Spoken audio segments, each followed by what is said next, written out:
Are you determined to adopt a cat? Do you already live with one but think you're making some mistakes? Cats are very affectionate and funny animals, which can bring much happiness if you know how to take care of them properly.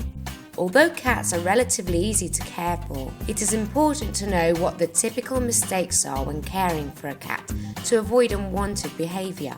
Therefore, in today's AnimalWised video, we will explain the top 7 mistakes cat owners make.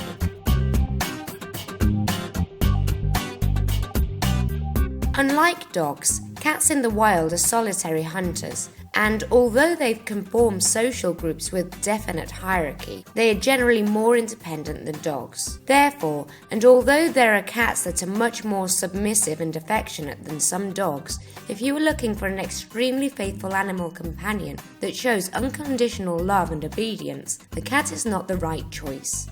In this case, it is better to adopt a dog to avoid disappointments and frustration. It is only when cats actually seek human companionship and affection that they want attention. Cats are harder to train than dogs. Creating a bond with your pet is fundamental, and this is why it's important for the cat to see their human as something positive and associate their presence with good stimuli. While with dogs you should use clear, coherent and simple orders, to educate a cat it's necessary to gain their trust first. Playing regularly with the cat and correcting them when they have done something wrong with clear orders and without using violence or force is essential. One of the most common mistakes is to adopt a kitten shortly after birth. The ideal is to do it once weaning ends, which should occur naturally and never before they reach 1 month of life. Even if they receive all the necessary care and proper nutrition, it is always better for the animal's health to be with their mother throughout the lactation period. With the mother and the cat's siblings, socialization begins and the cat begins to learn all the typical behaviors of their species. Another common mistake when caring for a cat is not to provide them with vet attention, by thinking that as they don't leave the home, they can't catch any diseases or have parasites. The risks of a cat that lives in a house are not the same than for a cat that has access to the outside, and this is why there are protocols of specific vaccines for each one of the situations.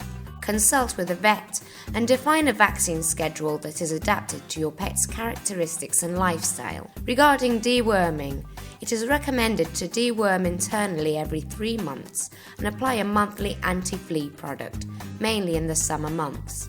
Breeding season for cats can bring some behaviours that may seem uncomfortable for humans, in addition to some dangers to a kitten's health. It is in spring and summer that cats are in heat for about a week. In this period, many males try to escape when they perceive that there is a female cat in heat nearby, and can even be aggressive with other males. Castration decreases their behaviour and its associated risks. Cats that have outdoor access must be sterilised. Otherwise, it is very likely that in a short time they will have numerous and most likely unwanted offspring. In general, there are not many mistakes made in relation to a cat's feeding, but one of them is not using a specific product to avoid the formation of hairballs in these animals' stomach. Cats are very clean animals, which are groomed regularly and can ingest large amounts of hair, so they can form hairballs and cause vomiting and diarrhea. Fortunately, there are products made from malt available in veterinary centres and specialised stores that are very useful to prevent this problem. There are even specific feeds to avoid problems caused by hairballs. Another big mistake some cat owners make is not controlling their weight, mainly in sterilised animals. Castrated cats have a tendency to gain more weight due to hormonal issues, so it is recommended to provide them with a low-calorie diet. However, even if they are fed light food, you must give the cat the amount recommended by your vet. If your cat is taking low-calorie feed, but your cat is still eating uncontrollably, they will keep putting on weight. If you liked this video, give it the thumbs up, subscribe, and check out the rest of our cat videos. See you soon!